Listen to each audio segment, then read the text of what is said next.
Veteran Salute is sponsored by the Devon James Injury Lawyers. Welcome back. He served in the Marine Corps, went to college where he met his wife, who is also a veteran. And since then, he has lived a life of leadership, service, and volunteerism. Here's KSN's Jason Lamb with this week's Veteran Salute. Bob Galt followed in the footsteps of his father and his uncle, both steelworkers, both Korean War veterans, and enlisted in the U.S. Marine Corps in 1976. Serving one tour and taking advantage of the GI Bill was his ticket to college. We pick up Galt's story on his 18th birthday. My 18th birthday was my very first day of boot camp in Parris Island, South Carolina. After boot camp, Galt was assigned to VMO 1 in the OV-10 Bronco Wing in New River, North Carolina. I was in Marine Air Group MAG 29, Marine Air Group 29, and I was with a squadron, VMO-1.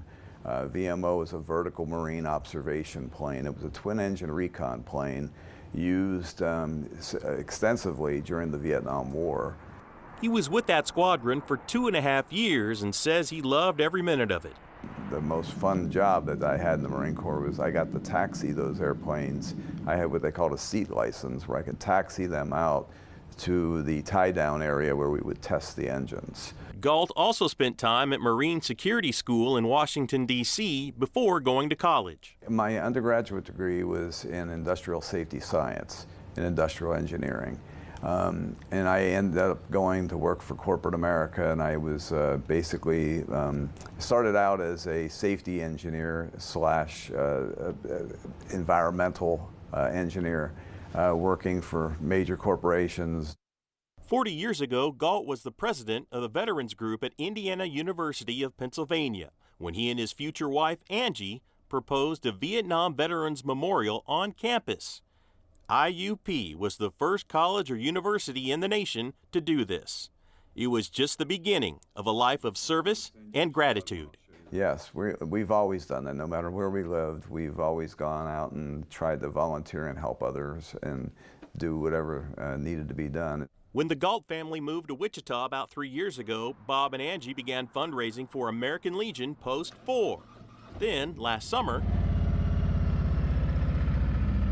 myself and another Marine who lives in Georgia, we did a motorcycle ride literally around the United States, all four corners of the United States, put in about 17,000 miles, and we ended up raising close to $40,000 for the Tunnel to Towers Foundation.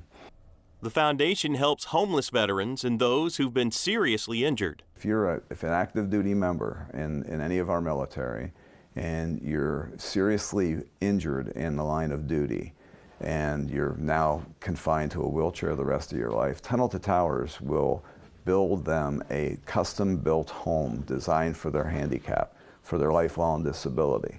It's mortgage-free. The Galts also volunteer for Kansas Honor Flight. We had the privilege to be able to escort 2 veterans here on one of the recent flights and be their guardian during the trip.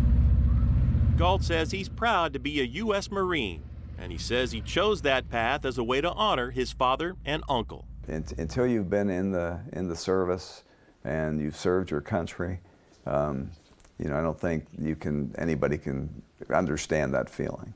Galt says he's also proud to carry on his family's military legacy. His older brother was also a Marine, and his daughter is an Air Force commander. Also, Galt says he's visited countless American Legion posts around the country, and he says none of them compare to Wichita's Post 4. Here for you, Jason Lamb, KSN News 3. The Devon James Injury Lawyer is here with our Veteran of the Week. And this is Corporal Bob Galt, who served our country in the United States Marines. On behalf of all of Kansas, thank you so much for your service. Thank you. I appreciate it and enjoyed serving. Veteran Salute is sponsored by the Devon James Injury Lawyers.